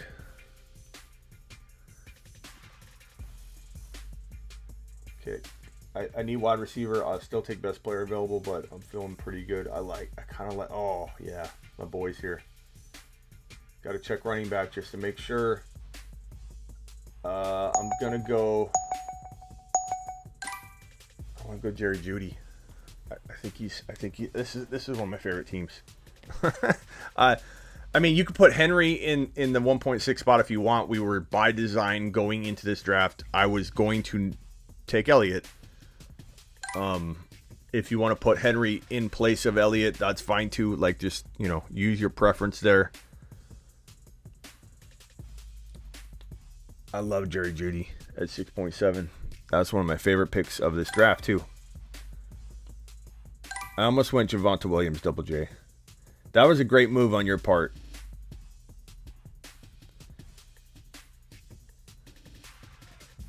A-Rod to Ian. Ian's got a good team. Barkley, Ridley, Mixon could rebound. I don't think that's too much of a reach there in redraft. That could work out for you. Godwin's good value. Deontay's not too high. I'd rather you get him later, but you probably won't. So if you believe in Deontay, take him. It's not a horrible, you know, second wide receiver, I suppose. And Aaron Rodgers is fantastic there. Claypool's a good pick by you. 1.2. Kyle with the back-to-back picks right here. He goes T. Higgins. See, Kyle, Kyle, don't take us the wrong way, bro. But I get you're going running back, wide receiver. You might be trying out stuff too, and that's totally why we do this, right? But like, I feel like you definitely, like, that spot is such an advantage, bro.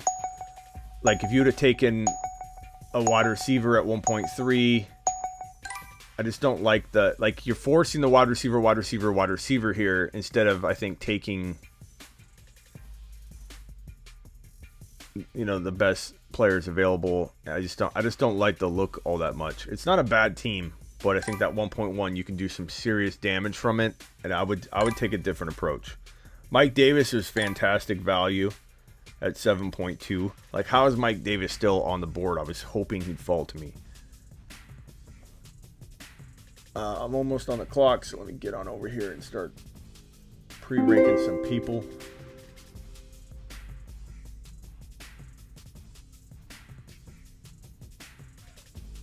Oh, man.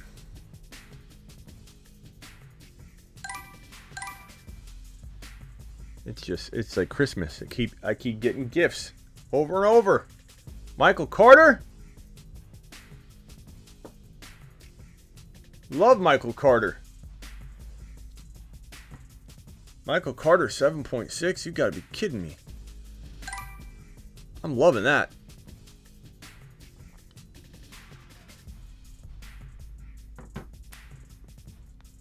Odell, Landry. Odell's so tough to believe in. I don't blame anybody for wanting to or trying him again. You know, he's a tough. He's a tough guy to draft. I'm digging my 1.2 draft slot though. Thoughts, Rob? Is that 1.2? Okay, that's you, Rob.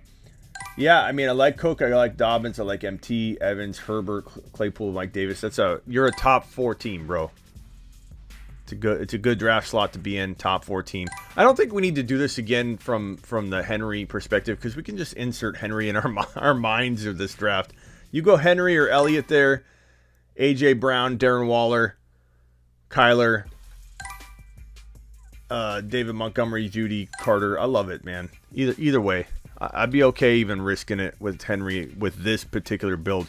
I think what it comes down to for me, again, I'm straying away from Henry in a majority of leagues. I will take him in 1 or 2 just because of the upside if he does. The odds of him having 1 more year left. Man, should I take...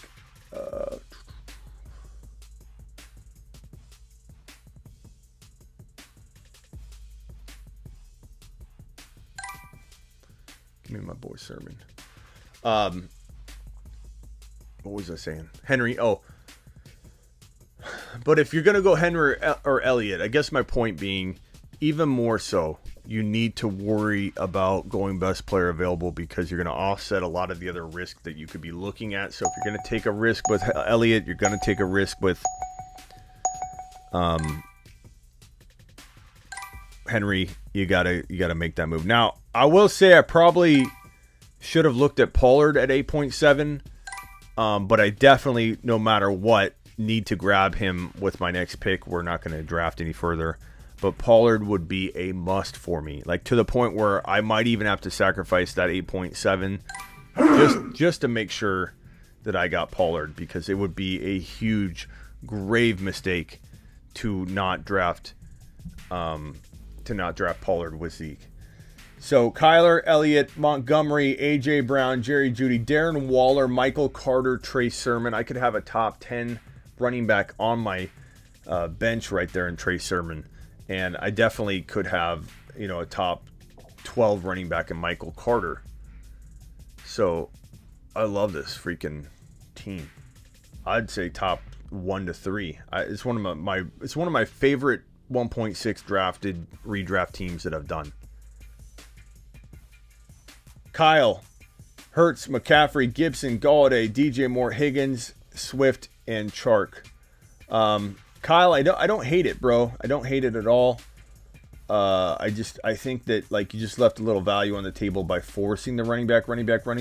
You still have a really competitive team. DJ Moore and Galladay could be bounce back. Higgins is really good. You know, he's got a lot of talent. Everything's going to kind of revolve on Swift and McCaffrey for you staying healthy. If they do, you know, maybe you end up turning heads here. Hurts is not a bad quarterback in this situation. You got a lot of upside. I just think it's definitely forcing the running back, leave some value on the table. Herbert, Cook, J.K., Mike Thomas, Evans, Claypool, Davis, Harris. This is definitely a top 5 team, I'd say, for me. Ian has A-Rod, Barkley, Mixon, Calvin Ridley, Godwin, Deontay, Goddard, and Chase Edmonds. That's top 6 probably. We'll see. I might have to bump you out because there's a lot of good teams here. Mahomes, Taylor, Etienne, Hopkins, Adam Thielen, Shenault. Good, but I don't think it's bumping out like Ian or anything like that. Ian's still top 6. Triple J, Lamar, Kamara, Javonte Williams, Justin Jefferson, Lamb, Jamar Chase, James Robinson, Mostert. This is a top 6 team. Slot 7, Lawrence, Henry, Gordon, Keenan Allen, Julio, Odell, Travis Kelce, David Johnson. It's got some potential, but given that it's this would be, it looks like some redraft and dynasty. No, only dynasty pick would really be Lawrence, I guess. Yeah, I mean, it's just a competitive draft. That's not to say you did bad or anything. Wilson, Clyde, Kareem Hunt, Adams, Tyler Lockett, Landry, Pitts, Ronald Jones. Pitts went really early in a redraft. Clydey boy. Love Clyde. I love Russell Wilson. Adams. It's good. There's just a lot of good teams. I don't know if I could put it in my top 5. No offense. Don't get mad. Dak, Nick Chubb, Carson, DK, McLaurin, Sutton, James Conner. Again, it's not that I don't like it. There's just a lot of competitive teams here. Aaron Jones, no running back 2? You out of your mind, Boston? Tyreek, Cooper, Kupp, Amari Cooper, Kittle. Boston, I would have leaned a little more balanced. Burrow, Akers, Sanders, Diggs, Devonta Smith was a little high in redraft. James Waddle, a little high in Jalen Waddle, a little high in redraft. Hawkinson, Jacobs, just a lot of guys. I'm not going near Sanders really. I'm not going near Josh Jacobs. I love Burrow. I like Akers at the right value. That wasn't horrible. Like he's your second drafted player. You're not reaching too much. I don't like when people grab him at 10, 11. But Diggs is fantastic. Diggs and Burrow, like you got some good pieces, but there are so many good teams in here. I can't put that in my top 5. Allen, Eckler, Najee, A-Rob, Woods, Cooks. Not going to say top 5, but I'm going to say it's good. I like it, guys. Great drafting. Great drafting.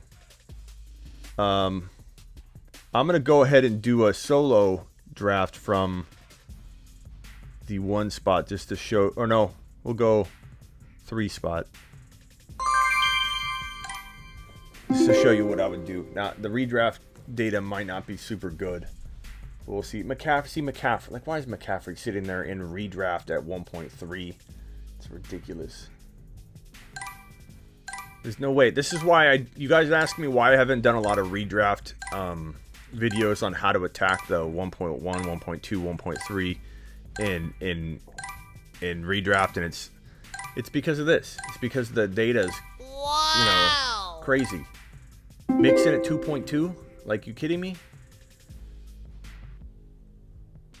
So running back, I'm on the clock at the the 2.10.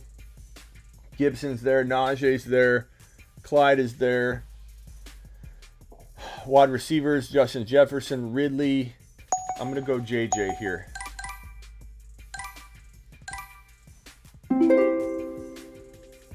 I've got Keenan Allen, Evans. We've got Waller still there. We've got Gibson and Harris still there. We're probably gonna go Gibson or Harris. I'm gonna go Najee, even though this is redraft. You didn't miss it. This is me going against the computer on this last one, just to show you guys this 1.3 draft slot. So you didn't miss it, Grid.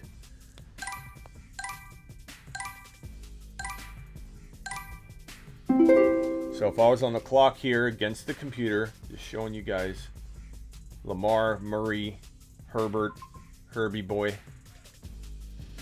Hunt, David Montgomery's there. This is redraft, so I'm not loving.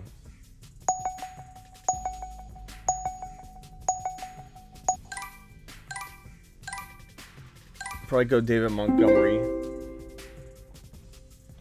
Quarterback, I'll go Kyler. This is probably how this is using best player available, which I always deploy. Only when things are super close do I go in a different direction. I know, that's what I'm saying. You guys wonder why I don't do a lot of redraft. Like, show me how to draft against, I'm going to do computer teams so I can roll through it quick. The draft data is garbage. Like, Najee shouldn't fall. Drake is there. Javonte Williams, I like a little bit here. Michael Carter, I like a little bit here. I do need a wide receiver. CD, like, this is what I'm talking about. CD Lamb, I didn't even see CD Lamb was sitting there. In the taking CD Lamb. Like, this is ridiculous. Like, how am I supposed to show you anything? You know what I mean? You guys are wanting me to mock draft for you on here in redraft, and I can't. In good conscience, can't advise you to do any of this stuff. You're not going to see any of this. This is crazy. I I'm going to go with Javonte Williams here. This is insane. There's no way you're going to get a team like this in a redraft. CeeDee Lamb is 6'10", guys. Garbage. Garbage.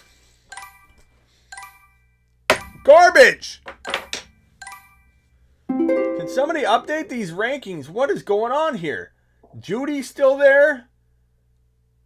Michael Carter's still there. I'm going to go Michael Carter and then Judy. Watch. Good Lord. It's like the best team a human being can assemble. Kyler, McCaffrey, Najee, Justin Jefferson, CeeDee Lamb, David Montgomery, Javonte Williams, Michael Carter. Give me the trophy. Give me the trophy now. Drafting against the rankings. It's like walking into a Pop Warner field as a pro athlete and saying, "Give me the ball. Give me the ball, son." Oh. That's hilarious.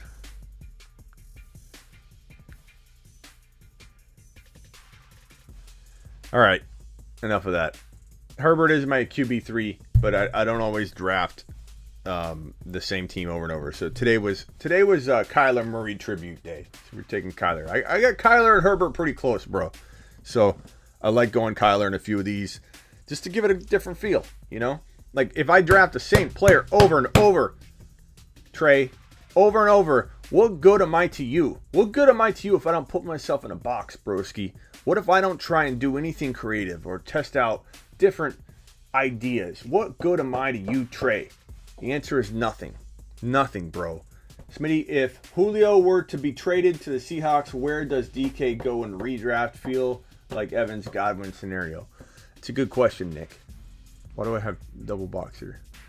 That's a good question. Good question, Nicky boy. I definitely drop DK to the bottom of the group of wide receivers that are all right there. So you got AJ Brown, you know what I mean? You got Ridley, you've got DK's in that group currently. You've got Justin Jefferson. I drop him. I drop him to the bottom, but I don't think I drop him out of that tier. I just feel like you can't love it. You know, they already got Lockett. There's enough bodies there to absorb all the footballs being tossed around. I don't really feel like it's a great scenario for DK. It's not bad. It's not horrible. It doesn't, take him out of the wide receiver one conversation, but I think it probably eliminates him from being the number 1 to 4 like he could be in 2021. You don't draft him there, but he could be that good. You know what I'm saying? Only viewer on Twitch. Where's the crowd? I don't know what's going on with Twitch, bro. Notifications didn't go off. So, like, when we first started the live, we were like, nope, everyone was filing in going, I didn't get the notification. I can't believe the show started. I didn't know. We have a good 47 to, like, 65 people in here. Hit the thumbs up on your way out the door. We are in the final minutes of the show. I will kick off the outro music, and we will answer rapid fire on the way out the door. 3 minutes of hard-hitting, fast question and answer. Go. Ask your question quick. If it's long, I'm skipping it. Let's go. Let's roll. Potential top 3 QB if Julio lands there. Russell Wilson, absolutely. Twitch is no, it's not. Riley, be nice. Dang. Where are the questions? Roll with it. Roll with it. Tacos or burritos? I like tacos right now. I used to love burritos more, but I'm going tacos, baby. And you see my taco Friday, taco Saturday, and taco Sundays here at Casa de Smitty. When do we yell at Miss Smitty? We will yell at Miss Smitty at some point. I might get a wheel in here, and when super chatters happen, we spin the wheel. Whatever we land on, you get one of those. And a very small part of that wheel is going to say "Berate Miss Smitty" randomly, and we'll just take out the live stream out there, and I'll just be like, "Rah!" Just start screaming at her. That's what you want. I give the people what they want. She's got a hot temper, so it might not go well for me. Miles Sanders or Demont? Give me Demont. Favorite kind of pizza? I like pepperoni and mushroom, or I kind of like pineapple right now. And you know, I'm like a pizza connoisseur. You know, I don't know if I have like a for sure number one. Can't go wrong with pepperoni, bro. Baby's doing good. Baby Smitty, little Smitty, she is in the top 5% in height. Where's my music? Where's my music? Top 5% in height. We buy little Smitty clothes. Here's her clothes. So the pant legs come down. Here's her little foot. They're literally capris. She wears, her pants are all to her knees. Top 5% in height. She's in the bottom 10 in weight. So she's kind of a rail. But she's tall. She's tall. She's going to be like, I don't know how tall she's going to be. Probably be taller than me. 6'3" basketball player. Pineapple pizza is underrated. That's true. Edmonds, Connor, or both? Neither. Thank you, Jack. If Julio goes to the Titans, does it hurt or help AJ Brown? This scenario is a little different than the DK one, because DK has Lockett as well. In this scenario, I suppose it could work out okay. If Julio doesn't have, the same talent level left in the tank, we could see him just help replace some of the target share that got vacated by Jonnu Smith and by Corey Davis, because I don't think Julio is going to absorb all of that, and that will still leave more than enough to go to AJ Brown. If Julio's still the number 5 wide receiver type talent, which I don't think is the case, then it would hurt. So a lot of it depends on how good Julio still is, but I think it could quietly help him, even though our initial reaction is, oh, no, there's nobody else there, so it might be okay. Last question, and then we're out of here. Robert Woods or Cooper Kupp? I lean Woods, but it wouldn't shock me if either one outscored the other. It's going to be crazy. Okay, this is the last one. Robert Tonyan or Noah Fant? Give me Bobby Boy Tonyan, but I like both of them. But Robert Tonyan's getting tossed the football to by Aaron Rodgers. Don't listen to the people. The Watson stuff has gone quiet in the media. Yep, not a good sign, Austin. My Austin boys. Any buff running backs worth being drafted? Yeah, a couple. Derrick Henry, Mike Davis, AJ Dillon could get some. He's a good secret stash in your league. I appreciate all of you. Thank you for subscribing to the show. We're going to get to 10K on YouTube this year. We're going to get to 10K on IG. Also, follow me on IG right now. And if you follow me, I will shout you out in a story on YouTube Shorts. Okay, so anybody that follows me in the next 5 minutes on IG, I'm going to refresh. I will make a YouTube short showing your username on IG that you followed as a way of saying thank you. Trying to get to 10K on IG. We're going to do it really, really soon. So go follow me, The Fantasy Football Show on IG, and I will shout you out on my YouTube Shorts, which I'm doing a lot more of, and you can expect more of that short content on my channel as well. Appreciate all of you. Thank you. Like on your way out, and comment after the video posts on YouTube, because it will be zeroed out of comments. The live chat will be available to reread, but you will have 0 comments to compete with, and you can ask me a question, and I answer all of my early questions on every YouTube video that posts. So get over there and ask me a question. It's your chance.